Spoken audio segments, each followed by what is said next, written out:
Hi, Daniel with DanielParsonsMinistry.com. Today's Life Journal Bible reading plan is for the 16th of January, and we'll read in the Old Testament, Genesis chapters 39 through 41, and the New Testament, Luke chapter 16. In the New King James Version of the Bible, Genesis 39. Joseph, a slave in Egypt. Now Joseph had been taken down to Egypt, and Potiphar, an officer of Pharaoh, captain of the guard, an Egyptian, bought him from the Ishmaelites who had taken him down there. The Lord was with Joseph, and he was a successful man, and he was in the house of his master, the Egyptian. And his master saw that the Lord was with him, and the Lord made all he did to prosper in his hand. So Joseph found favor in his sight and served him. Then he made him overseer of his house, and all that he had he put under his authority. So it was from the time that he had made him overseer of his house and all that he had, that the Lord blessed the Egyptian's house for Joseph's sake. And the blessing of the Lord was on all that he had in the house and in the field. Thus he left all that he had in Joseph's hand, and he did not know what he had except for the bread which he ate. Now Joseph was handsome in form and appearance, and it came to pass after these things that his master's wife cast longing eyes on Joseph, and she said, "Lie with me."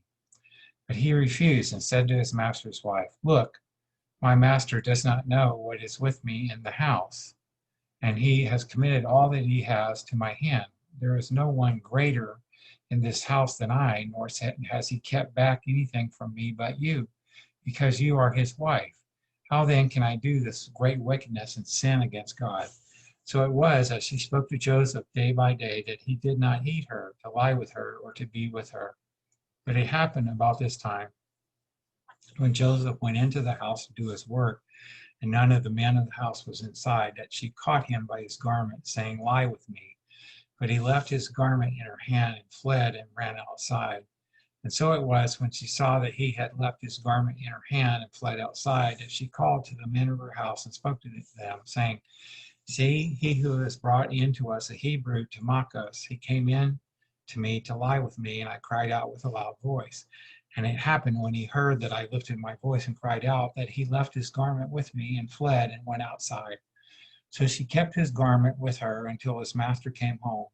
Then she spoke to him with words like these, saying, "The Hebrew servant whom you brought to us came in to me to mock me. So it happened, as I lifted my voice and cried out, that he left his garment with me and fled outside."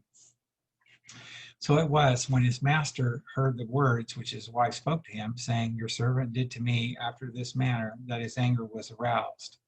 Then Joseph's master took him and put him into the prison, a place where the king's prisoners were confined, and he was there in the prison. But the Lord was with Joseph and showed him mercy, and he gave him favor in the sight of the keeper of the prison. And the keeper of the prison committed to Joseph's hand all the prisoners who were in the prison. Whatever they did there, it was his doing. The keeper of the prison did not look into anything that was under Joseph's authority, because the Lord was with him, and whatever he did, the Lord made it prosper. So as I'm pulling up Genesis chapter 40, I just want to make note, we go through the Old Testament once in a year's time, and we go through the New Testament twice in a year's time. So Genesis chapter 40. The prisoner's dreams. It came to pass after these things that the butler and the baker of the king of Egypt offered their lord, the king of Egypt, offended their lord, the king of Egypt, And Pharaoh was angry with his two officers, the chief butler and the chief baker. So he put them in custody in the house of the captain of the guard in the prison, the place where Joseph was confined. And the captain of the guard charged Joseph with them, and he served them, so they were in custody for a while. Then the butler and the baker of the king of Egypt, who were confined in the prison, had a dream. Both of them, each man's dream in one night, and each man's dream with its own interpretation. And Joseph came into them in the morning and looked at them and saw that they were sad. So he asked Pharaoh's officers who were with him in the custody of his lord's house, saying, "Why do you look so sad today?" And they said to him, "We each have had a dream, and there is no interpreter of it." So Joseph said to them, Do not interpretations belong to God? Tell them to me, please." Then chief butler told his dream to Joseph and said to him, "Behold, in my dream a vine was before me, and in the vine were three branches. It was as though it budded, its blossoms shot forth, and its clusters brought forth ripe grapes. And Pharaoh's cup was in my hand, and I took the grapes and pressed them into Pharaoh's cup, and placed the cup in Pharaoh's hand. And Joseph said to him, this is the interpretation of it. The 3 branches are 3 days. Now within 3 days, Pharaoh will lift up your head and restore you to your place. And you will put Pharaoh's cup in his hand, according to the former manner when you were his butler. For remember me when it is well with you, and please show kindness to me, make mention of me to Pharaoh, and get me out of this house. For indeed I was stolen away from the land of the Hebrews, and also I have done nothing here that they should put me into the dungeon. When the chief baker saw that the interpretation was good, he said to Joseph, I also was in my dream, and there were 3 white baskets on my head. In the uppermost basket were all kinds of baked goods for Pharaoh, and the birds ate them out of the basket on my head. So Joseph answered and said, this is the interpretation of it. The 3 baskets are 3 days. Within 3 days, Pharaoh will lift off your head from you and hang you on a tree, and the birds will eat your flesh from you. Now it came to pass on the 3rd day, which was Pharaoh's birthday, that he made a feast for all his servants, and he lifted up the head of the chief butler and of the chief baker among his servants. Then he restored the chief butler to his butlership again, and he placed the cup in Pharaoh's hand. But he hanged the chief baker as Joseph had interpreted to them. Yet the chief butler did not remember Joseph, but forgot him. Now, as I pull up Genesis chapter 41, we've got hundreds of spiritual messages on my website, danielparsonsministry.com. And my wife, Patricia, is a gourmet chef, and she's got hundreds of really delicious vegan recipes. And you just find those on the Healthy Living tab on the menu at danielparsonsministry.com. So Genesis 41, Pharaoh's dreams. Then it came to pass at the end of 2 full years that Pharaoh had a dream, and behold, he stood by the river. Suddenly they came up out of the river 7 cows, fine looking and fat, and they fed in the meadow. Then behold, 7 other cows came up after them out of the river, ugly and gaunt, and stood by the other cows on the bank of the river. And the ugly and gaunt cows ate up the 7 fine looking and fat cows. So Pharaoh awoke, he slept and dreamed a second time, and suddenly 7 heads of grain came up on one stalk, plump and good. Then behold, 7 thin heads, blighted by the east wind, sprang up after them. And the 7 thin heads devoured the 7 plump and full heads. So Pharaoh woke, and indeed it was a dream. And now it came to pass in the morning that his spirit was troubled, and he sent and called for all the magicians of Egypt and all its wise men. Pharaoh told them his dreams, but there was no one who could interpret them for Pharaoh. Then the chief butler spoke to Pharaoh, saying, I remember my faults this day. When Pharaoh was angry with his servants and put me in custody in the house of the captain of the guard, both me and the chief baker, we each had a dream in one night, he and I.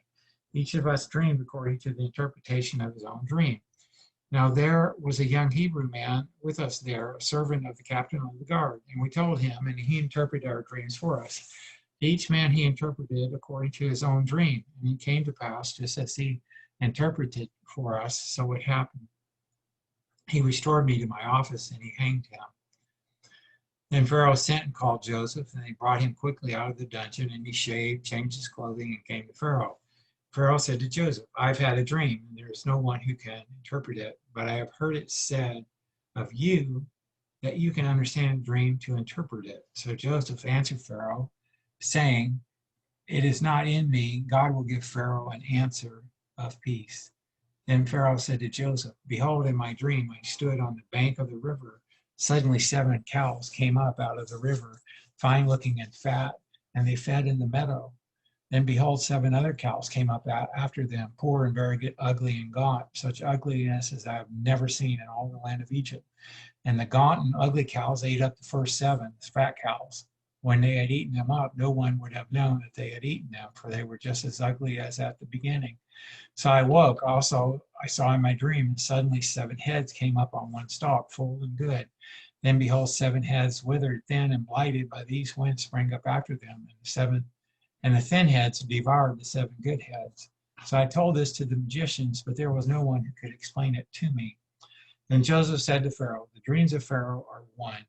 God has shown Pharaoh what he is about to do. The 7 good cows are 7 years, and the 7 good heads are 7 years. The dreams are one.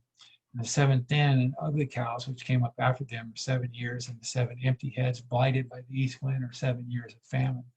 This is the thing which I have spoken to Pharaoh. God has shown Pharaoh what he is about to do. Indeed, 7 years of great plenty will come throughout all the land of Egypt. But after them, 7 years of famine will arise, and all the plenty will be forgotten in the land of Egypt. And the famine will deplete the land, so the plenty will not be known in the land because of the famine following, for it would be very severe. And the dream was repeated to Pharaoh twice, because the thing is established by God, and God will shortly bring it to pass. Now therefore let Pharaoh select a discerning and wise man and set him over the land of Egypt. Let Pharaoh do this, and let him appoint officers over the land to collect 1/5 of the produce of the land of Egypt in the 7 plentiful years. And let them gather all the food of those good years that are coming, and store up grain under the authority of Pharaoh, and let them keep food in the cities.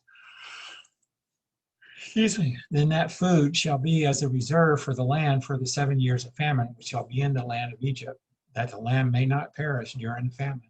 Joseph's rise to power. So the advice was good in the eyes of Pharaoh and the eyes of all his servants. And Pharaoh said to his servants, can we find such a one as this, a man in whom is the Spirit of God? Then Pharaoh said to Joseph, inasmuch as God has shown you all this, there is no one as discerning and wise as you. You shall be over my house, and all my people shall be ruled according to your word. Only in regard to the throne will I be greater than you. And Pharaoh said to Joseph, see, I have set you over all the land of Egypt. And Pharaoh took his signet ring off his hand and put it on Joseph's hand.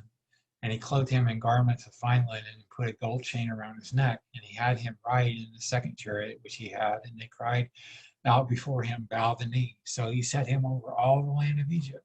Pharaoh also said to Joseph, I am Pharaoh, and without your consent no man may lift his hand or foot in all the land of Egypt. And Pharaoh called Joseph's name Zaphnath Paneath, and he gave him as a wife Asenath, the daughter of Potiphera, priest of On. So Joseph went out over all the land of Egypt. Joseph was 30 years old when he stood before Pharaoh, king of Egypt, and Joseph went out from the presence of Pharaoh and went throughout all the land of Egypt. Now in the 7 plentiful years, the ground brought forth abundantly. So he gathered up all the food of the 7 years which were in the land of Egypt, and laid out the food in the cities. He laid up in every city the food of the fields which surrounded them. Joseph gathered very much grain as the sand of the sea, until he stopped counting, for it was immeasurable. And to Joseph were born 2 sons before the years of famine came, whom Asenath, the daughter of Potiphera, priest of On, bore to him. Joseph called the name of the firstborn Manasseh. God has made me forget all my toil and all my father's house. And the name of the second he called Ephraim. For God has caused me to be fruitful in the land of my affliction. But then the 7 years of plenty which were in the land of Egypt ended, and the 7 years of famine began to come, as Joseph had said. The famine was in all lands, the famine, but in all the land of Egypt there was bread. So when all the land of Egypt was famished, the people cried to Pharaoh for bread. And Pharaoh said to all the Egyptians, go to Joseph, whatever he says to you, do. The famine was over all the face of the earth, and Joseph opened all of the storehouses and sold to the Egyptians. And the famine became severe in the land of Egypt. So all countries came to Joseph in Egypt to buy grain, because the famine was severe in all lands. So now I'm pulling up Luke chapter 16. It's our New Testament passage today. Please subscribe to my YouTube channel. It's Daniel Parsons Ministry. If you just search for Daniel Parsons Ministry on YouTube, you'll find it. Thank you. There's hundreds and hundreds and hundreds of videos there. Luke 16, the parable of the unjust steward. He also said to his disciples, there was a certain rich man who had a steward, and an accusation was brought to him that this man was wasting his goods. So he called him and said to him, what is this I hear about you? Give an account of your stewardship, for you can no longer be steward. Then the steward said within himself, what shall I do? For my master is taking the stewardship away from me. I cannot dig, I am ashamed to beg. I have resolved what to do, that when I am put out of my stewardship, they may receive me into their houses. So he called every one of his master's debtors to him, and said to the first, how much do you owe my master? And he said, 100 measures of oil. So he said to him, take your bill and sit down quickly and write 50. And he said to another, how much do you owe? So he said, 100 measures of wheat. And he said to him, take your bill and write 80. So the master commended the unjust steward because he had dealt shrewdly, for the sons of this world are more shrewd in their generation than the sons of light. And I say to you, make friends for yourselves by unrighteous mammon, that when you fail, they may receive you into an everlasting home. He who is faithful in what is least is faithful also in much, and he who is unjust in what is least is unjust also in much. Therefore, if you have not been faithful in the unrighteous mammon, who will commit to your trust the true riches? And if you have not been faithful in what is another man's, who will give you what is your own? No servant can serve two masters, for either he will hate the one and love the other, or else he will be loyal to the one and despise the other. You cannot serve God and mammon. The law, the prophets, and the kingdom. Now the Pharisees, who were lovers of money, also heard all these things, and they derided him. And he said to them, you are those who justify yourselves before men, but God knows your hearts. For what is highly esteemed among men is an abomination in the sight of God. The law and the prophets were until John. Since that time, the kingdom of God has been preached, and everyone is pressing into it. And it is easier for heaven and earth to pass away than for one tittle of the law to fail. Whoever divorces his wife and marries another commits adultery, and whoever marries her who is divorced from her husband commits adultery. The rich man and Lazarus. There was a certain rich man who was clothed in purple and fine linen and fared sumptuously every day. There was a certain beggar named Lazarus, full of sores, who was laid at his gate, desiring to be fed with the crumbs which fell from the rich man's table. Moreover, the dogs came and licked his sores. So it was that the beggar died and was carried by the angels to Abraham's bosom. The rich man also died and was buried. And being in torment in Hades, he lifted up his eyes and saw Abram afar off and Lazarus in his bosom. Then he cried and said, Father Abraham, have mercy on me and send Lazarus that he may dip the tip of his finger in water and cool my tongue, for I am tormented in this flame.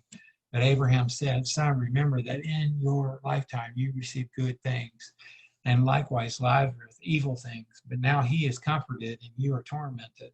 Besides all this, between us and you there is a great gulf fixed, so that those who want to pass from here to you cannot, nor can those from there pass to us. And then he said, I beg you, therefore, Father, that you would send him to my father's house, for I have 5 brothers, that he may testify to them, lest they also come to this place of torment. Abraham said to him, they have Moses and the prophets, let them hear them. And he said, no, Father Abraham, but if one goes to them from the dead, they will repent. But he said to him, if they do not hear Moses and the prophets, neither will they be persuaded, though one rise from the dead. And that's the end of today's Bible reading plan, my friends. God bless you until the next reading. Bye for now.